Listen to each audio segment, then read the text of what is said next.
and welcome to my channel where I make dishes inspired by some of my favorite video game characters. Today's dish is inspired by Maelle from Clairobscur Expedition 33. Hoo boy, is Maelle a complex character. I remember being so intrigued by her at the start of the game, because why is this spunky and young girl joining the expedition when she still has so much life ahead of her? It really shows how deep of a bond she has with Gustave, since she's willing to join Expedition 33 when she still has so many years ahead of her, just so she can not only see the world, but be there with Gustave for the remaining time he has left. You obviously can tell early on with Maelle, and the whole game for that matter, that there's something deeper going on behind the scenes that we won't learn until later. And of course, we get to see how important and layered she is by the end of the game. Seeing her react with all of the other party members was such a treat, and it was refreshing to see her response to death and grief. It was so realistic, especially for a young girl like her. I could totally see being in her shoes and feeling so confused how Lune could just keep on going even when faced with so much death all around her. She may become a little misguided in her ideals at the end of the game, but again, she is young and approaching things from a realistic lens. When I was her age, I probably would have made all of the same decisions she made, if not worse ones. At the end of the day, my experience with Expedition 33 is one I won't forget anytime soon, and playing as Maelle was so powerful. I loved fighting with her in my party as she became my biggest powerhouse with her sword and pictos, and her fighting style was so energetic yet elegant, and it was so satisfying to watch her take down so many awful Nevrons with style. When thinking of a dish for Maelle, I was definitely inspired to make some kind of French dessert, since Maelle mentions the bakery, boulangerie, in Lumiere. Making a baguette would be too easy though. I thought about the scene where all of the grown-ups of the expedition drink some wine and Maelle asks Esquier if he has any apple juice. On top of that, I absolutely love the way that Maelle says, "Parry it!" during battle, as it really pumped me up to focus on the incoming attack. So, apples and pears would be the star of this dessert, and the last thing that brought this all together was the style of dessert. There is a French dessert known as a Mille-Feuille, which interestingly looks quite close to Maelle's name. Therefore, I decided on an apple cider and pear Mille-Feuille that I think she'd be sure to love. Here's what you'll need to make your own.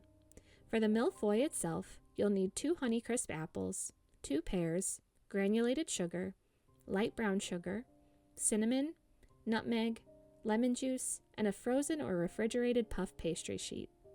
This will make quite a bit of leftover macerated fruit, so feel free to only use 1 apple and pear and half the sugar, spices, and lemon juice if you don't want any leftovers. Also, feel free to use anything you'd like for decoration, such as powdered sugar. I ended up using a little bit of apple pie spice finishing sugar, but this is not at all required. For the apple cider pastry cream, you'll need 4 large egg yolks, cornstarch, whole milk, granulated sugar, unsalted butter at room temperature, apple cider, cinnamon, clove, and heavy cream. You'll also have quite a bit of pastry cream left over, so feel free to half these ingredients as well. We'll begin by making the pastry cream, and you'll want to make it at least 3 hours before you plan on eating because it needs to rest in the fridge for a while. To get started with it, you'll add 4 cold egg yolks to a large heat-proof bowl as well as 3 tablespoons of cornstarch. Whisk and mix everything together with a fork until everything is combined into a thick and yellow mixture. Set aside and then grab a medium saucepan. Add in 2 cups of whole milk and a half cup of granulated sugar and start heating on medium heat. Whisk the contents until the sugar has dissolved, then keep heating until the milk just begins to simmer. Then remove from the heat. You'll then slowly pour the warm milk into the egg mixture from earlier. As you're pouring, make sure to whisk constantly to make sure that the eggs don't cook. Once all the milk is poured in and the mixture is smooth, strain it through a sieve back into your medium saucepan. Bring the saucepan back to your stovetop and heat it on medium heat while whisking constantly. This mixture will start to become frothy, then thick and bubbly. This should take about 1 to 2 minutes. Once the mixture has become a custardy and pudding-like consistency, remove it from the heat and add in 1 tablespoon of unsalted butter at room temperature, 1 tablespoon of apple cider, a half teaspoon of cinnamon, and a pinch of ground clove. Whisk everything until it's well mixed and then let it cool at room temperature for 10 minutes. Once 10 minutes have passed, you can then transfer the pastry cream to a separate bowl and cover it with plastic wrap. While covering, make sure that some of the plastic wrap is making direct contact with the pastry cream to avoid a skin forming on the top. Once it's covered, place the bowl in the fridge to chill for at least 3 hours. Feel free to use your free time however you'd like, and about 2 hours later, start macerating your apples and pears. Keeping the skins on, thinly slice the apples and pears and place into a large plastic bag. You'll then toss in a half cup of granulated sugar, a half cup of light brown sugar, 1 teaspoon of cinnamon, a pinch of nutmeg, and a half teaspoon of lemon juice. Shake and shake the contents around until all of the slices of fruit are well coated, and then make sure that the bag is sealed with as little air as possible. Let the bag sit at room temperature, and every 10 minutes or so, move it around or flip the contents of the bag. Now, as the fruit macerates, remove your puff pastry from the fridge and preheat your oven to 400 degrees Fahrenheit. Grab 2 baking sheets and line one of them with parchment paper. You'll place your puff pastry sheet onto your lined baking sheet and poke some small holes into the surface with a fork. You'll then roll out another sheet of parchment paper and place it on top of your puff pastry before putting your other baking sheet on top. Fill this top baking sheet with baking beans or dried beans in order to blind bake the pastry and avoid the pastry from rising up too much in the oven. We can then slide the pastry into the oven to bake with the weighted sheet on top for 20 minutes. As soon as our 20-minute timer goes off, we'll take the weighted baking sheet off of the pastry and keep baking the puff pastry for another 7 to 9 minutes or until the pastry is golden brown.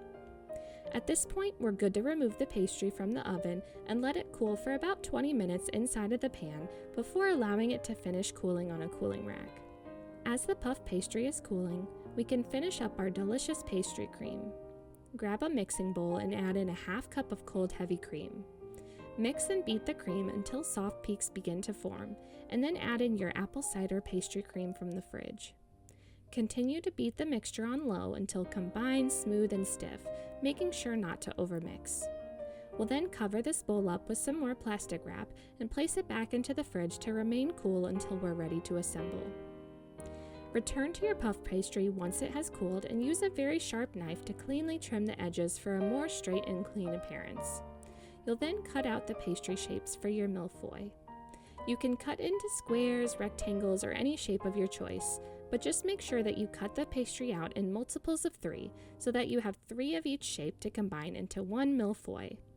For example, I made 4 rectangular mille-feuille that each have 3 rectangles, so I had 12 rectangles total. When your pastry is all cut and ready, scoop your chilled pastry cream into a wide-tipped piping bag and pipe dollops of cream onto 2/3 of your pastry shapes. The other 1/3 does not need cream since it will be sitting on top. You'll then place your macerated apples and pears between your dollops of cream in whatever design you would like, breaking the slices in half if necessary. We can then carefully stack the mille-feuille so that the 2 pastry sheets with cream are on the bottom and are topped by the empty pastry shape. Once the mille-feuille is assembled vertically, feel free to decorate the top however you would like with some more macerated pears and apples, and use any decorations that you would like, such as powdered sugar or icing. Then you're good to dig in. This is one of those desserts that I took a bite of and just had to say, as soon as it hit my mouth. I absolutely adore the mix of the flaky puff pastry with the sweet yet tart apples and pears. The mix of sugars and spices feels so interesting yet homey and fill you with an intriguing warmth inside. The fruit and pastry mixed with the pastry cream is so heavenly and feels like an elevated version of an apple pie a la mode.